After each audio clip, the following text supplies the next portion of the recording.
Lysosome. Lysosome एक body होती है, मतलब देखो लाइसो का मतलब होता है ब्रेक डाउन करना, ब्रेक करना, ठीक है, और सोम का मतलब होता है बॉडी, सोमा मतलब होता है बॉडी। तो एक ऐसी बॉडी है जो कि ब्रेक डाउन करती है इन द सेल, ठीक है। तो इसकी डिस्कवरी करी थी डी डुवे ने, है ना। इसको suicidal bag of the cell या फिर cleaning agent of the cell या फिर सोल्जर ऑफ द सेल के नाम से भी जाना जाता है, या फाइटर भी कह सकते हैं आप, ठीक है। इसका फंक्शन क्या होता है? इंटरसेल्यूलर डाइजेशन करना, प्रोटेक्शन करना, क्लीनिंग करना। देखो कहीं सेल में अगर गलती से कुछ आ जाए, जैसे कुछ बैक्टीरिया आ जाए, वायरस आ जाए, तो ये उससे लड़ता है, ठीक है। या फिर कोई सेल का ऑर्गेनल डैमेज हो गया तो ये उसको डाइजेस्ट कर लेता है, या पूरा सेल ही वो हो गया तो ये पूरे सेल को भी डाइजेस्ट कर लेता है।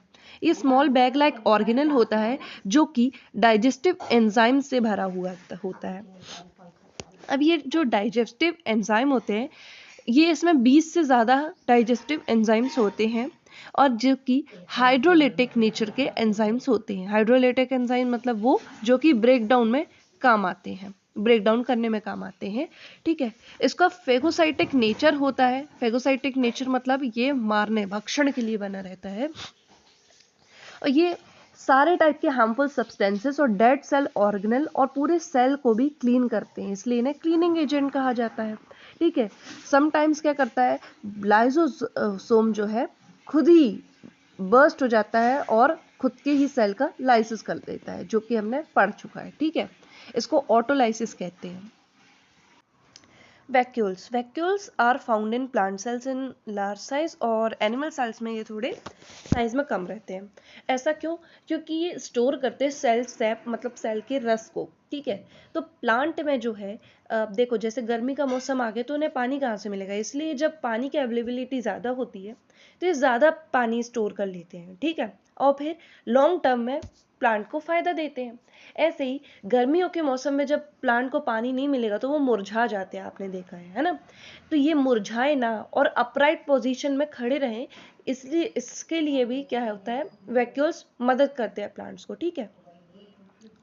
और इनको स्टोरेज ऑफ द सेल भी कहा जाता है। इनका साइज जो है बड़ा और छोटा होता रहता है एज पर नीड। ज़्यादा पानी स्टोर करना हो तो as a like a balloon, balloon में कम पानी स्टोर करोगे तो उसका साइज छोटा रहेगा, ज़्यादा करोगे तो बड़ा रहेगा, ठीक है, जस्ट लाइक दिस, है ना। और इसको स्टोर रूम या फिर storage house of the cell भी कहा जाता है। और इसके अराउंड की जो मेम्ब्रेन होती है उसको टोनोप्लास्ट कहा जाता है, ओके। अब बारी आती है प्लास्टिड की। प्लास्टिड की डिस्कवरी ई हेकल ने करी थी, और ये only and only plant cells में पाए जाते हैं, ठीक है। प्लास्टिड प्लांट सेल में दूसरा बड़ा ऑर्गेनल होता है, वहीं ह्यूमन सेल में, मतलब एनिमल सेल में दूसरा बड़ा ऑर्गन माइटोकॉन्ड्रिया होता है, ठीक है। और अगर हम सबको देखें तो प्लास्टिड माइटोकॉन्ड्रिया से भी ज़्यादा बड़ी होती है, ओके। 3 तरीके की प्लास्टिड्स होती हैं, क्रोमोप्लास्ट, ल्यूकोप्लास्ट और क्लोरोप्लास्ट। क्रोमो का मतलब होता है कलर, कलरफुल, ठीक है, और प्लास्ट मतलब प्लास्टिड। तो जो कलरफुल प्लास्टिड होती है वो होती है हमारी क्रोमोप्लास्ट। ये फ्लावर्स में, फ्रूट्स में और सीड्स में पाई जाती है, जिसमें कुछ कलर होता है। आप देखेंगे फ्लावर के अट्रैक्टिव पेटल्स जो होते हैं, अट्रैक्टिव कलर के पेटल्स जो होते हैं, वो क्रोमोप्लास्ट के ही वजह से होते हैं। फिर ल्यूकोप्लास्ट कलरलेस प्लास्टिड होती हैं, और ये वहाँ पाई जाती है जहाँ कलर नहीं होता। अब आप बोलोगे कलर कहाँ नहीं होता? रूट्स में। बोलोगे आप ब्राउन या फिर वाइट होती हैं, तो बेटा वाइट इसलिए होती हैं क्योंकि कोई कलर नहीं होता है, आपको ये समझना है, ठीक है। ब्राउन वो मिट्टी के कारण होती हैं, वो चिपक जाएगी। जैसे आप अगर किसी की ग्रास की भी अगर आप घास उठा के देखोगे तो वो वाइट ही रहती हैं। क्लोरोप्लास्ट का हमने नाम सुना है फोटोसिंथेसिस की प्रोसेस में, ठीक है। क्लोरो का मतलब होता है ग्रीन और प्लास्ट मतलब प्लास्टिड। तो ये वहाँ होती हैं जहाँ ग्रीन कलर होता है, ठीक है। और जैसे ग्रीन कलर कहाँ का होता है? लीव्स में, स्टेम्स में। क्लोरोप्लास्ट के अंदर एक पिगमेंट होता है जिसे हम कहते हैं क्लोरोफिल। क्लोरोफिल ही क्या करता है, मतलब क्लोरोप्लास्ट ग्रीन कलर की इसलिए होती है क्योंकि उसमें क्लोरोफिल पिगमेंट होता है। और क्लोरोफिल क्या करता है? सनलाइट की एनर्जी को कैप्चर करके उसे एनर्जी में कन्वर्ट करता है ना। तो इसलिए ये किचन ऑफ द सेल को भी नाम से भी जानी जाती है, क्योंकि इसमें क्या होती है? प्रोसेस ऑफ फोटोसिंथेसिस यही होती है, ठीक है। देखो सेल के अंदर सबसे बड़ा ऑर्गेनल न्यूक्लियस होता है, उसके बाद एनिमल सेल में माइटोकॉन्ड्रिया होता है, वहीं प्लांट सेल में ये प्लास्टिड होता है। ऑलराइट, ये तीनों ही ऑर्गेनल्स जो हैं ऐसे होते हैं, इनके तीनों के पास खुद का डीएनए होता है, इनके तीनों के पास अपना राइबोसोम होता है, और इन तीनों के पास डबल मेम्ब्रेन होती है। आ रही बात समझ में, है ना। न्यूक्लियस के पास हमने देख चुका है डीएनए और राइबोसोम होता है ना, राइबोसोम यहीं से न्यूक्लियोलस से निकलते हैं। प्लास्टिड के पास भी अपना 70S का राइबोसोम होता है, और माइटोकॉन्ड्रिया के पास भी अपना 70S का राइबोसोम होता है, और दोनों के ही पास अपने अपने क्या होते हैं, डीएनए भी होते हैं, साथ ही साथ इनमें डबल मेम्ब्रेन भी होती है। ठीक है, अब देखो, अब बारी आती है सेंट्रोसोम की। तो सेंट्रोसोम ना एक ऐसा ऑर्गेनल होता है जो कि सिर्फ और सिर्फ सेल डिवीजन में काम आता है, और इसी से इनिशिएट होता है सेल डिवीजन। हम आगे पढ़ेंगे, ये हेल्प करता है सेल डिवीजन में और स्पिंडल फाइबर्स का फॉर्मेशन में मदद करता है। तो अब our next topic is going to be cell division. 1855 की आई theory, modern theory of cells में हमने देखा था कि किसने कहा था, रुडोल्फ विर्शो ने कहा था कि every cell emerges from a pre existing cell, right, हमने पढ़ा था।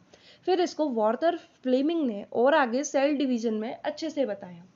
तो सेल डिवीजन क्या प्रोसेस होती है, formation of new cells from pre existing cells is the process is known as cell division. इसमें क्या होता है, एक पेरेंट सेल से ना, जिसको मदर सेल भी कहते हैं, उससे डॉटर सेल्स पैदा होती हैं। आधी बात समझ में, है ना। और इसी प्रोसेस को क्या बोलते हैं, सेल डिवीजन। तो ये जो सेल डिवीजन है, ये 3 प्रोसेसेस में होता है, मतलब 3 स्टेप्स में होता है, रेस्ट फेज, ग्रोथ फेज और डिवीजन फेज। इन्हीं के कुछ अलग अलग नाम है ना, वो हम आगे पढ़ेंगे। उससे पहले आप देख लें कि कितने टाइप्स के सेल डिवीजन होते हैं। तो सेल डिवीजन मेनली 3 टाइप्स के होते हैं, एमाइटोसिस, माइटोसिस और मियोसिस। एमाइटोसिस सबसे प्राइमरी या फिर सबसे इजी लेवल का सेल डिवीजन होता है, ठीक है, और ये माइक्रो ऑर्गेनिजम्स के बीच में टेक करता है, डेवलप्ड ऑर्गेनिज्म में नहीं करता। इसमें क्रोमोसोम्स का पार्ट ही नहीं होता है।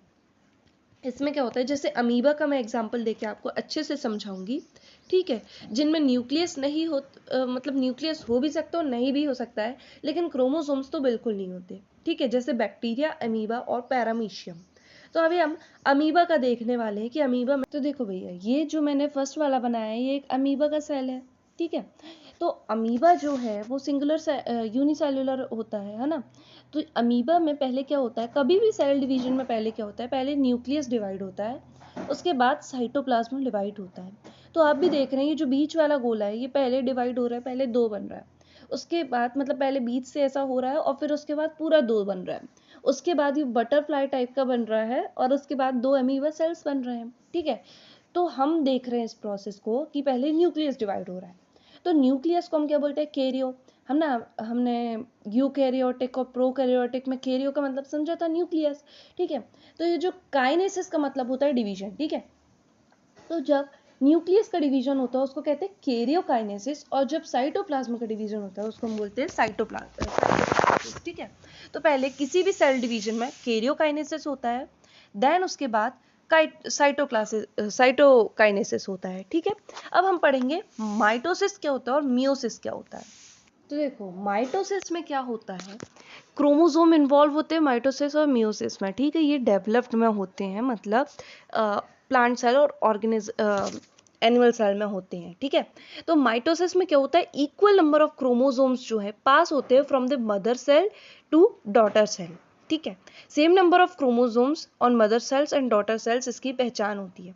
जैसे अगर मेरे कोई स्किन का सेल है और उसमें 46 क्रोमोसोम है ना, तो मेरी बाकी जो सेल डिवीजन होएगा उनमें भी 46 क्रोमोसोम्स रहेंगे। और वहीं मियोसिस में क्या होता है, हाफ नंबर ऑफ क्रोमोसोम्स होते हैं, ठीक है। मदर सेल से डॉटर सेल की तरफ हाफ नंबर ऑफ क्रोमोसोम्स जाते हैं, ओके, ठीक है। तो देखो, सेल डिवीजन जो है, अब हमने पढ़ चुका है कि सबसे पहले क्या होता है, कैरियोकाइनेसिस होता है, उसके बाद साइटोकाइनेसिस होता है। जब एक पेयर ऑफ सेल जो है आगे, जैसे माइटोसिस में सेम नंबर ऑफ क्रोमोसोम पास होते हैं डॉटर सेल में तो उसे हम डिप्लॉइड कहते हैं, ठीक है। और जब डिप्लॉइड अगर 2n है और वो हाफ पास हो रहे हैं तो हम उसे हैप्लॉइड कहते हैं, जैसे आप इस स्ट्रक्चर में देख सकते हैं, ठीक है।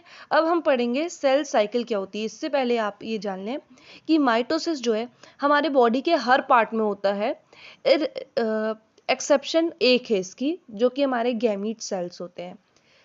पुरुषों में स्पर्म्स और महिलाओं में ओवम। तो इसमें मियोसिस होता है, क्योंकि जो दूसरा बच्चा पैदा होएगा अगर 46 चले गए तो वो तो 92 हो जाएगा, ठीक है। इसलिए माइटोसिस को हम सोमेटिक सेल डिवीजन कहते हैं, ठीक है, क्योंकि ये सोमा मतलब पूरी बॉडी के सेल्स में होता है और मियोसिस सिर्फ गैमीट्स में होता है, ठीक है।